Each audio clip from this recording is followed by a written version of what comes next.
सभी प्यारे भक्तों को जय जगन्नाथ। दोस्तों, इस टाइम मैं आया हूँ जगत के पालनहार प्रभु श्री जगन्नाथ जी के दर्शन करने के लिए। दोस्तों, आज के इस खास और इंफॉर्मेटिव वीडियो में मैं आपको श्री जगन्नाथ जी के दर्शन और यात्रा की संपूर्ण जानकारी देने वाला हूँ। तो अगर आप भी भगवान जगन्नाथ जी के दर्शन करने की प्लानिंग बना रहे हैं तो आप एकदम सही वीडियो देख रहे हैं। इस वीडियो से आपको यात्रा में बहुत ज्यादा हेल्प मिलेगी। इस वीडियो में बात करेंगे आप जगन्नाथपुरी तक कैसे पहुंचेंगे, यहाँ पर पहुंचने के बाद में आपको होटल और धर्मशाला कहाँ पर लेना चाहिए, मंदिर में दर्शन करने का सही तरीका क्या है, यहाँ पर कौन कौन सी विशेष बातें आपको ध्यान में रखनी है, यहाँ पर दर्शन और घूमने के प्रमुख स्थान कौन से हैं, यहाँ पर खाने पीने की कैसी फैसिलिटीज हैं, और वीडियो के लास्ट में बात करेंगे आप कितने रुपए में इस पावन यात्रा को पूरा कर सकते हैं। तो इस पावन यात्रा की संपूर्ण जानकारी के लिए वीडियो को एक बार पूरा जरूर देखें। दोस्तों, भगवान जगन्नाथ जी का यह अलौकिक धाम उड़ीसा के पुरी में समुद्र तट के पास स्थित है। इस शहर को जगन्नाथपुरी के नाम से भी जानते हैं। यह दिव्य और अलौकिक मंदिर भगवान श्री कृष्ण को समर्पित है, जो भारत के 4 धामों में से एक माना जाता है। पूरे साल ही करोड़ों भक्त यहाँ पर दर्शन करने के लिए आते हैं। तो चलिए फिर वीडियो को एकदम शुरू से शुरू करते हैं और जानते हैं कि आप यहाँ तक आसानी से कैसे पहुँचेंगे। दोस्तों, यहाँ तक आने का सबसे सस्ता और अच्छा माध्यम है ट्रेन का। जगन्नाथपुरी में ही well connected Puri railway station है। पुरी रेलवे स्टेशन से जगन्नाथ मंदिर की दूरी लगभग 2.5 से 3 किलोमीटर रह जाती है। रेलवे स्टेशन के बाहर से ही आपको ऑटो, ई रिक्शा या इलेक्ट्रिक बसें मिल जाती है। शेयरिंग ऑटो में 30 रुपए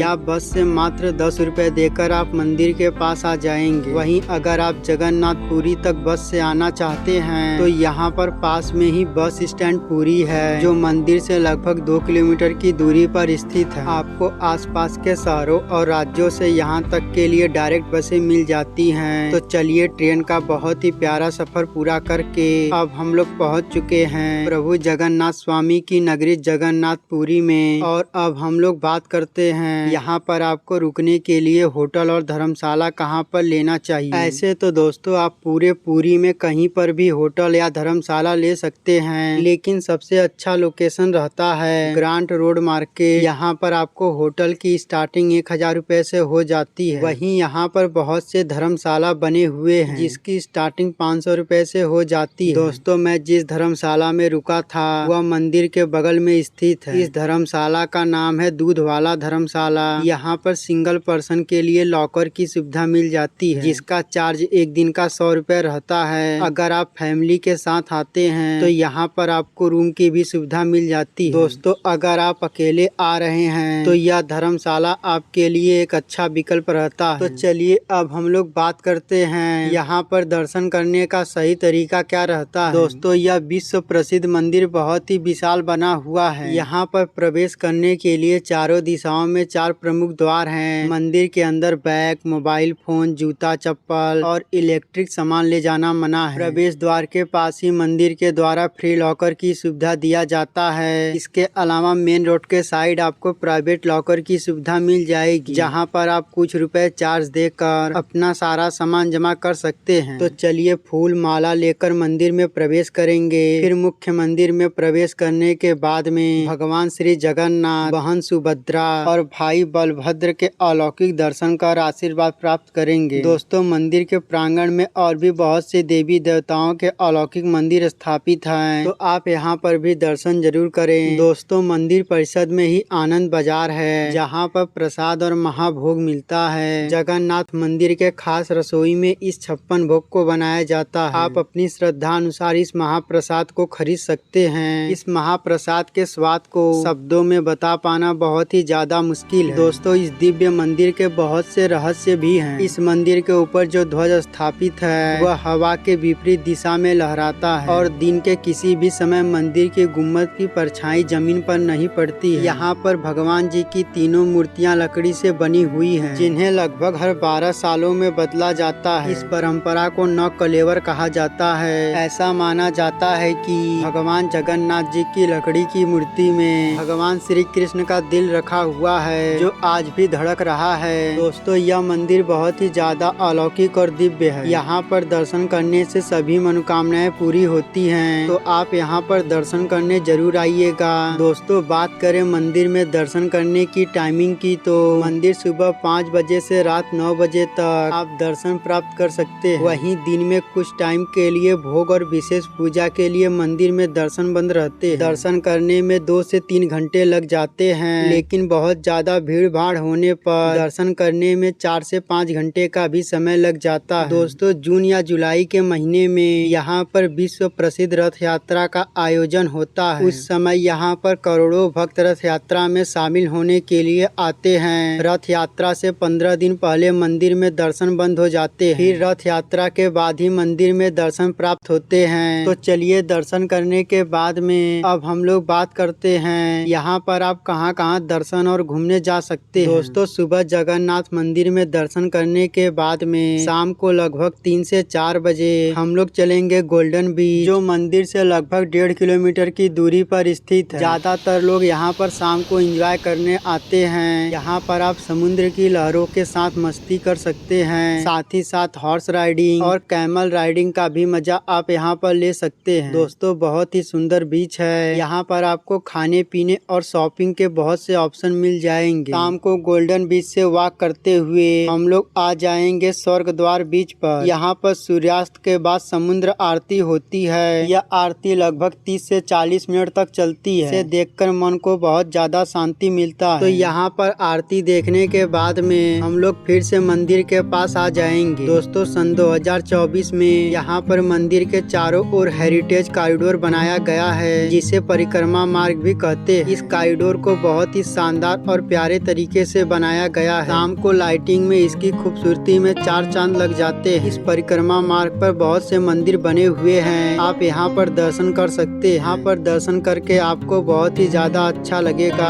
तो इन सभी मंदिरों में दर्शन करने के बाद में रात को अपने होटल में आराम करेंगे और अगली सुबह हम लोग चलेंगे उन स्थानों पर जो पुरी से लगभग 50 से 60 किलोमीटर की दूरी पर स्थित है। दोस्तों आप Chandrabhaga beach, sun temple, Dhauligiri hills, Lingaraj Mandir, Nandankanan zoological park, इन सभी प्लेसेस को सस्ते में कवर करना चाहते हैं तो बस से जा सकते हैं। मंदिर मार्ग के पास ही आपको बहुत से टूर एंड ट्रेवल के ऑफिस मिल जाएंगे, जहाँ पर आप एक दिन पहले बस की बुकिंग कर सकते हैं। नॉन एसी में 350 से 400 रुपए और एसी बस में 400 से 450 रुपए पर पर्सन का चार्ज करते हैं। बस आपको पुरी से सुबह लगभग 7 बजे लेकर निकलती है और पूरे दिन में अच्छे तरीके से घुमाकर शाम को 8 से 9 बजे तक वापस पुरी में ड्रॉप कर देती है। बस के साथ एक गाइड रहता है जो आपको हर एक जगह के बारे में अच्छे से जानकारी दे देता है। तो चलिए सबसे पहले हम लोग चलेंगे चंद्रभागा बीच, जो पुरी से लगभग 32 किलोमीटर की दूरी पर कोणार्क मंदिर के पास स्थित है। दोस्तों यह चंद्रभागा नदी बंगाल की खाड़ी में आकर मिलती है। यहाँ पर दूर तक फैले विशाल समुद्र के नज़ारे बहुत ही अच्छे लगते हैं। तो यहाँ पर लगभग 1 घंटा एंजॉय करने के बाद में अब हम लोग चलेंगे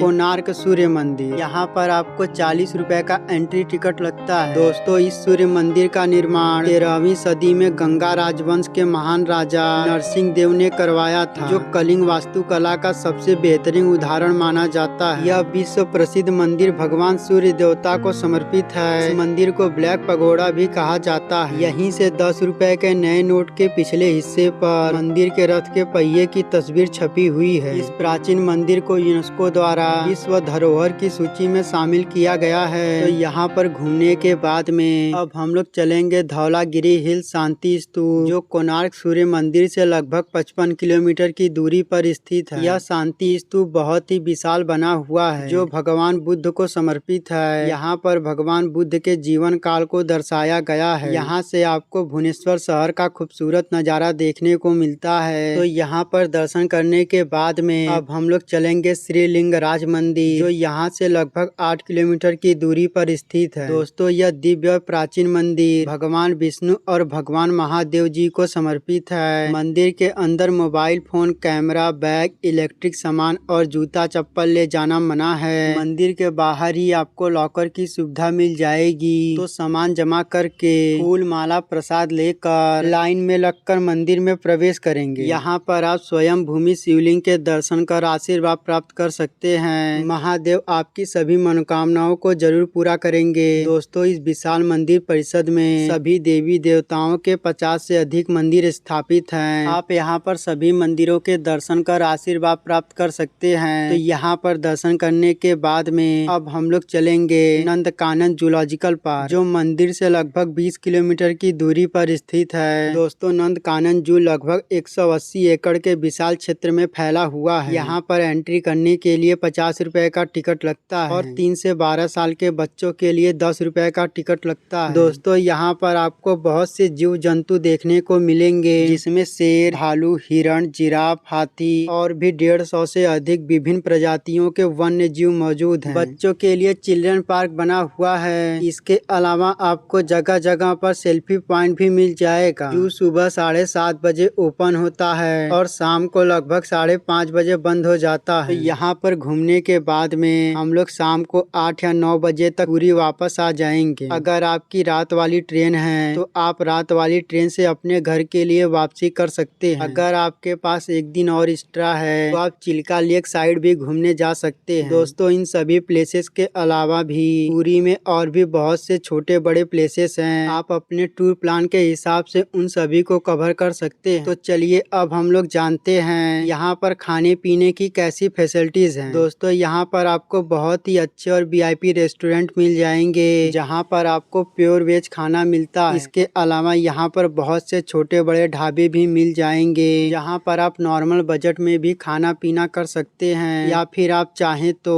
यहाँ पर आप सी फूड भी इंजॉय कर सकते हैं। तो चलिए अब जानते हैं यहाँ पर आने का बेस्ट टाइम क्या रहता है। आप यहाँ पर जून जुलाई के महीने में होने वाली रथ यात्रा में शामिल हो सकते हैं, या आप सितंबर, अक्टूबर और सर्दियों में यहाँ पर घूमने आ सकते हैं। सर्दियों में यहाँ पर बहुत ज्यादा भीड़ भाड़ रहती है, क्योंकि मई और जून में यहाँ पर बहुत ज्यादा गर्मी होती है। तो ज्यादातर लोग यहाँ पर सर्दियों में दर्शन करने के लिए आते हैं। तो चलिए दोस्तों, अब हम लोग बात करते हैं सबसे जरूरी क्वेश्चन, बजट की। कितने बजट में आप इस पावन यात्रा को पूरा कर लेंगे। दोस्तों, अगर आप 3 डे और 2 नाइट का प्लान बनाते हैं, साथ ही साथ 2 से 3 लोग हैं, और आप उड़ीसा के मेन प्लेसेस पर भी घूमने जाते हैं, तो आप मान कर चलिए 10,000 से 12,000 प्लस ट्रेन टिकट में बहुत ही अच्छे तरीके से इस पावन यात्रा को पूरा कर लेंगे। अगर आप अकेले हैं तो 3,000 से 4,000 प्लस ट्रेन टिकट में बहुत ही अच्छे तरीके से इस पावन यात्रा को पूरा कर लेंगे। तो दोस्तों, यहाँ पर मैंने भगवान जगन्नाथ जी के दर्शन और यात्रा की हर एक छोटी बड़ी जानकारी को बहुत ही अच्छे और सही तरीके से देने की पूरी कोशिश की है। अगर फिर भी आपका कोई क्वेश्चन रह जाता है तो आप हमें कमेंट करके पूछ सकते हैं। दोस्तों, आपको यह वीडियो कैसा लगा और आप यह वीडियो कहां से देख रहे हैं, कमेंट बॉक्स में जरूर बताइएगा। अगर आपको वीडियो की जानकारी अच्छी लगी हो तो वीडियो को एक लाइक जरूर करें। अगर आप अभी तक अपने चैनल स्ट्रोलिंग अपसेक से नहीं जुड़े हैं तो अपने चैनल को सब्सक्राइब करके हमसे जुड़ जाएं। चलिए दोस्तों, फिर मिलेंगे एक नई जगह एक नए इंफॉर्मेटिव वीडियो के साथ। तब तक के लिए जय जगन्नाथ।